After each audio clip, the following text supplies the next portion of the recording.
दोस्तों, मुझे urgent base पर बाहर जाना था, मगर ट्रेन की टिकट नहीं हो पा रही थी। और जब दलाल से बात की तो 750 की टिकट 3000 रुपये की बता रहा था। आखिरकार बहुत मशक्कत करने के बाद एक दलाल मिला जिसने 1300 रुपये में मुझे स्पेशल ट्रेन की टिकट बनाकर दे दी। मेरी ट्रेन रात के 1:15 बजे की थी और स्टेशन भी हमारे यहाँ से काफ़ी दूर था। तो मैं शाम को ही घर से स्टेशन के लिए निकल गया और यहीं कोई 7 से 7:30 बजे के बीच रेलवे स्टेशन पहुंचा। जैसा कि मेरे पास अभी कुछ ज़्यादा ही समय था तो मैं काफ़ी देर तक स्टेशन के बाहर वाले बाजार में ही घूमता रहा। फिर तकरीबन 10 बजे तक वहीं के होटल में खा पी कर वापस स्टेशन पर आकर आराम से बैठ गया और ट्रेन का वेट करने लगा। स्टेशन पर ट्रेन का वेट करते वक्त काफ़ी ट्रेन वहां से गुजरी और आने वाली सभी ट्रेन की अनाउंसमेंट भी हो रही थी, मगर मेरी ट्रेन की एक बार अभी तक कोई अनाउंसमेंट नहीं हुई थी। हालांकि अभी भी ट्रेन को आने में काफ़ी वक्त था, मगर मैंने सोचा क्यों ना पूछकर प्लेटफार्म का पता कर लिया जाए।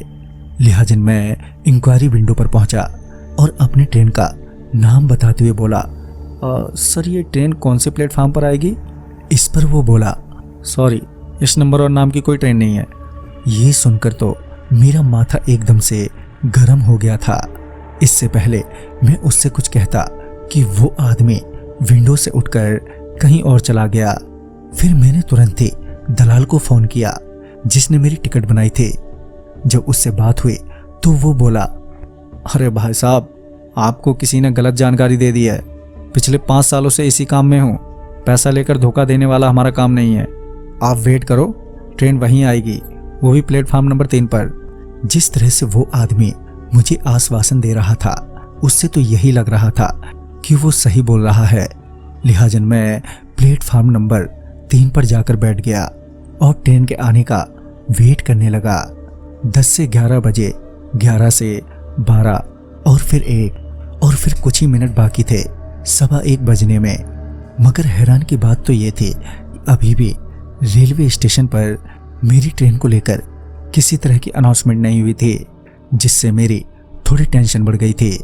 बीतते वक्त के साथ मेरी चिंता बढ़े ही जा रही थी कि तभी एक आदमी मेरे पास आकर बैठा।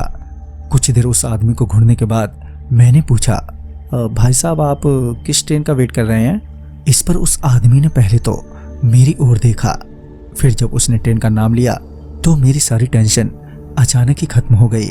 मैंने तुरंत ही कहा, मैं भी उसी ट्रेन में जा रहा हूँ। फिर बातों बातों में पता चला कि उन्हें भी टिकट नहीं मिल रहा था और जिस दलाल ने उन्हें टिकट बनाकर दी है वो वही दलाल है जिसने मेरी टिकट बनाई थी। ये जानकर मेरी चिंता फिर से लौट आई। मगर ठीक 1:15 बजे मेरी ट्रेन आ गई और हम दोनों ट्रेन में चढ़े, मगर अलग अलग बोगी में। वो स्पेशल ट्रेन सच में स्पेशल ही थी।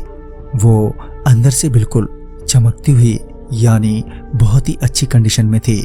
साथ ही बहुत ही कम लोग थे उसमें। रात का वक्त होने के कारण बोगी में गहरी खामोशी थी। सभी लोग सो रहे थे। तो मैं भी बिना ज़्यादा आवाज़ किए अपनी सीट पर पहुंचा और अपना सामान रखकर वॉशरूम गया। जब मैं वॉशरूम से बाहर निकला तो अपनी सीट पर जाते वक्त मेरा ध्यान बाहर की ओर गया। ट्रेन अभी भी रुकी हुई थी, मगर बाहर का नज़ारा अब बदल गया था। मैंने ट्रेन के गेट पर आकर जब बाहर की ओर देखा तो मैंने पाया कि ट्रेन किसी दूसरे स्टेशन पर खड़ी है। मुझे ये देखकर बिल्कुल भी विश्वास नहीं हुआ, तो मैं ट्रेन से नीचे उतरकर देखने गया। वो सच में कोई दूसरा छोटा सा सिंगल लाइन वाला स्टेशन था जहां अब ट्रेन रुकी हुई थी और कुछ लोग ट्रेन से नीचे उतरकर स्टेशन से बाहर जाते हुए भी नजर आ रहे थे। मैं यही सोच रहा था कि आखिर बिना चले ये ट्रेन यहाँ कैसे पहुंची। तभी ट्रेन ने चलने का हॉर्न दिया तो मैं वापस ट्रेन में जाकर जल्दी से बैठ गया। मैं अपनी सीट पर बैठकर यही सोच रहा था कि आखिर ये हो क्या रहा है। फिर कुछ सोचने के बाद मैंने अपना मोबाइल निकाला और मैंने अपनी ट्रेन के लाइव लोकेशन देखने की कोशिश की, मगर मैं जब भी ट्रेन का नाम फीड करता तो रिजल्ट में नोट फाउंड करके आ रहा था, जिससे मुझे अब डर लगने लगा फिर मैंने जीपीएस में अपना लाइव लोकेशन देखने की कोशिश की, जिसे देखकर मैं तो और भी हैरान हो गया। फोन पर जीपीएस मेरा लोकेशन फाइंड नहीं कर पा रहा था और मुझे अब बेचैनी सी होने लगी थी। फिर मैंने ट्रेन में सफर कर रहे एक आदमी को जगाते हुए पूछा, भाई साहब ये ट्रेन कहाँ जा रही है? पहले तो वो मुझे देखकर एकदम से चौंक गया, पता नहीं क्यों। फिर वो बड़े ही अजीब ढंग में हंसते हुए बोला, जल्दी ही जान जाओगे। और इतना बोलकर वो फिर से सो गया। अब मेरी हिम्मत नहीं हो पा रही थी कि मैं किसी दूसरी सवारी को जगा के सेम क्वेश्चन करूं। ट्रेन अभी भी वैसे ही रुकी हुई थी। फिर मैं थोड़ा हिम्मत करते हुए अपनी सीट से उठा और उस आदमी को खोजने के लिए ट्रेन की दूसरी बोगी की ओर बढ़ा जो मेरे साथ चढ़ा था, इस उम्मीद में शायद कोई मदद मिल जाए। जब मैं अपनी बोगी से दूसरी बोगी में दाखिल हुआ तो मैंने फिर से नोटिस किया कि जगह एक बार फिर से बदल गई है। फिर जब गेट से बाहर की ओर देखा तो पाया कि इस बार ट्रेन किसी जंगल में खड़ी है। अब ये तो साफ हो गया था कि ये कोई नॉर्मल ट्रेन नहीं है और अब सवाल ये था कि इस मुसीबत से बाहर कैसे निकला जाए। अभी तो मेरे को कुछ भी नहीं सूझ रहा था। मेरी जो थोड़ी बहुत उम्मीद थी वो उस आदमी पर ही निर्भर थी। लिहाजन मैं फिर से उस बोगी से अगले बोगी की ओर बढ़ा।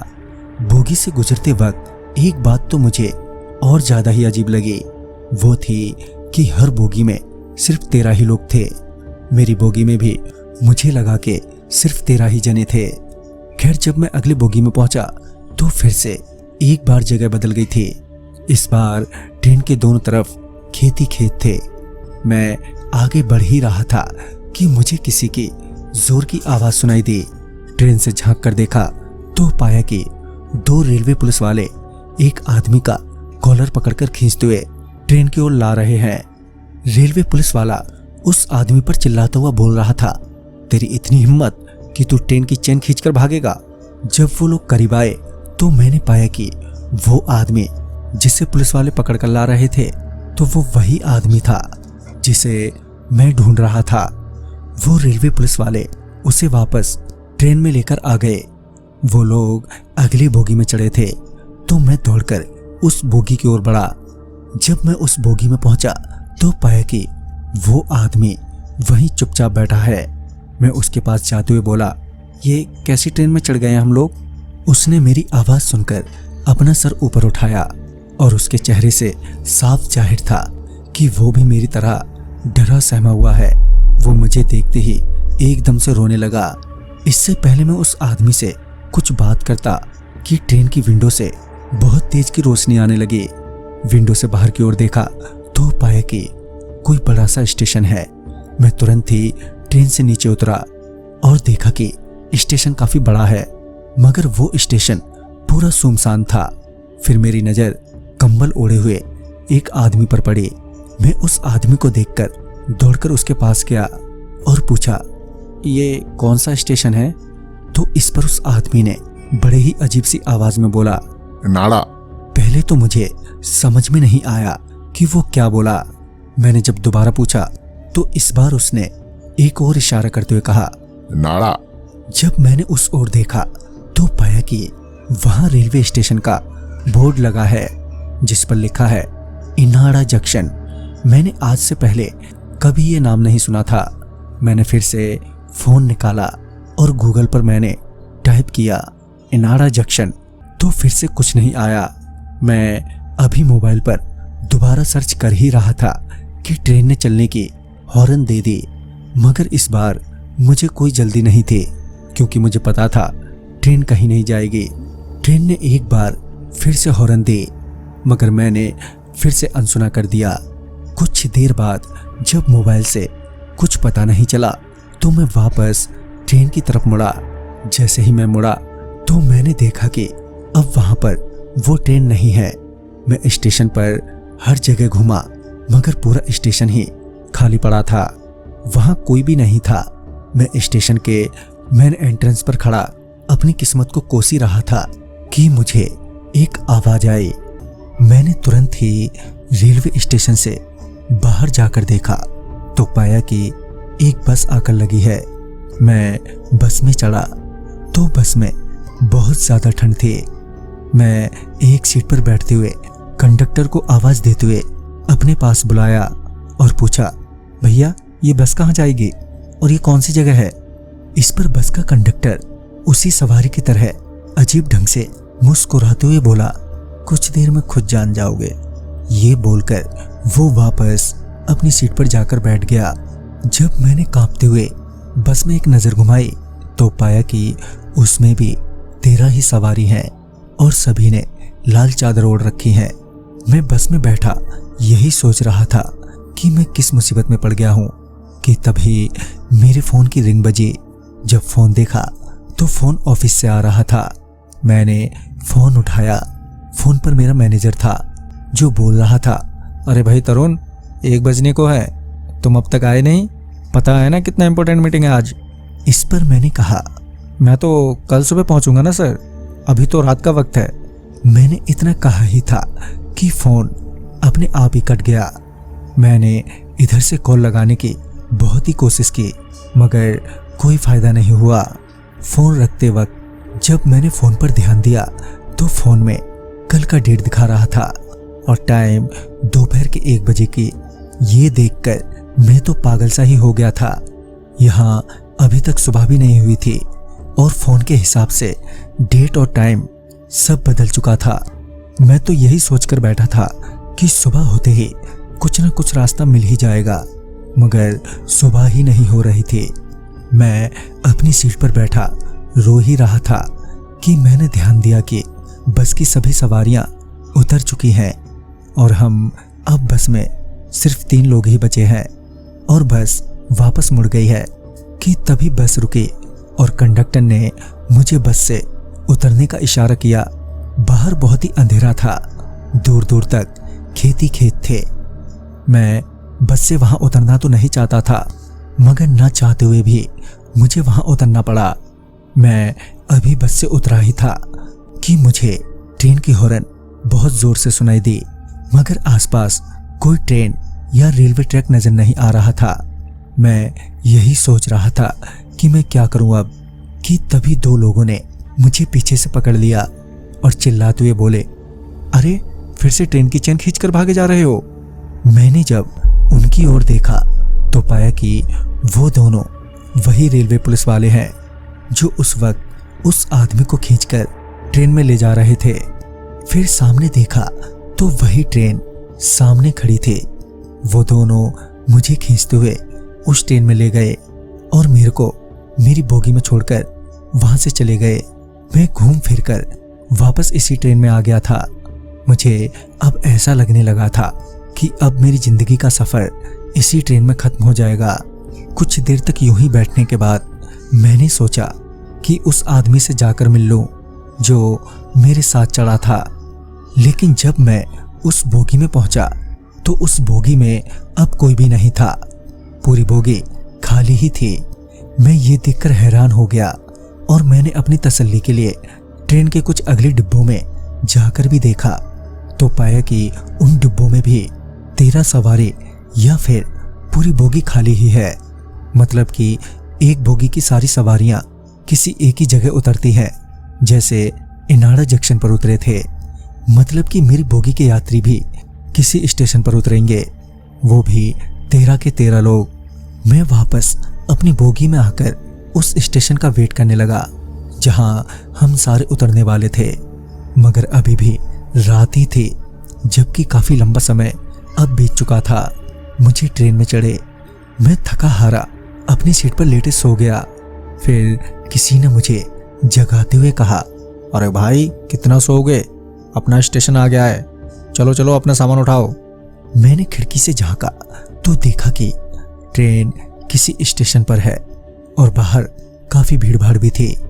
मैं अपना सामान लेकर ट्रेन से नीचे उतरा। जैसे ही मैं ट्रेन से नीचे उतरा तो मैंने देखा कि मैं आखिरकार सही जगह उतर गया हूँ। दरअसल ये वही स्टेशन था जहां मुझे उतरना था।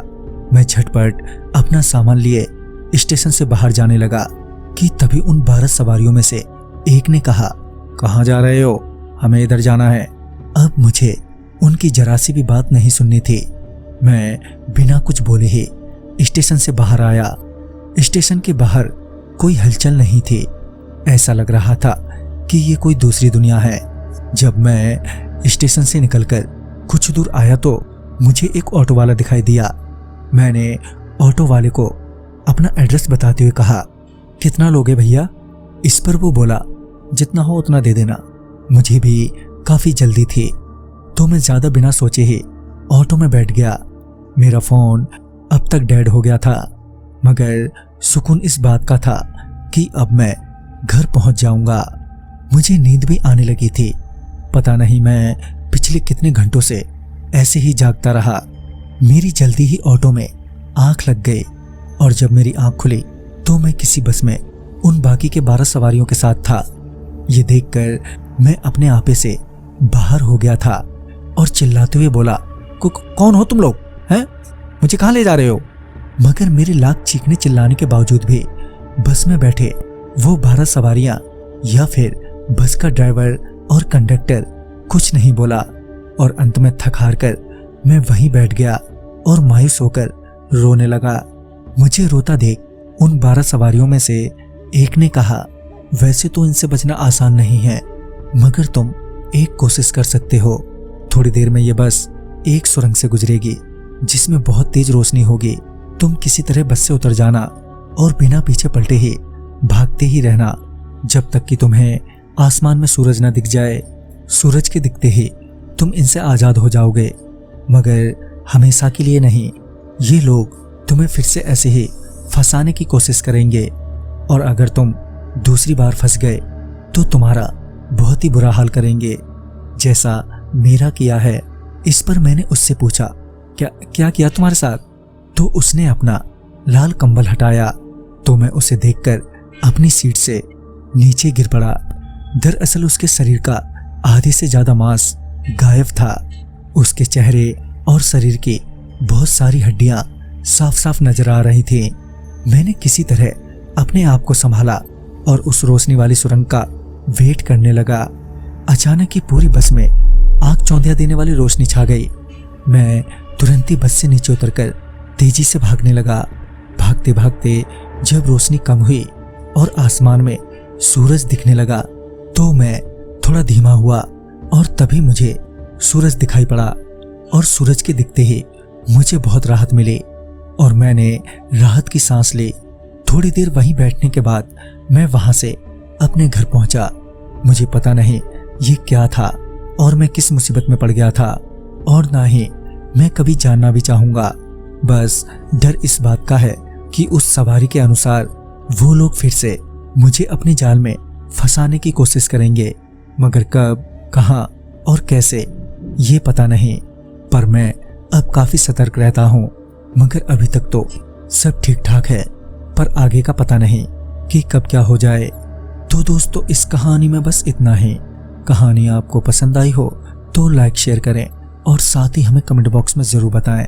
तो मैं आपका दोस्त राजकुमार जल्द ही मिलूंगा ऐसी ही एक नई कहानी के साथ। तब तक के लिए बाय एंड टेक केयर।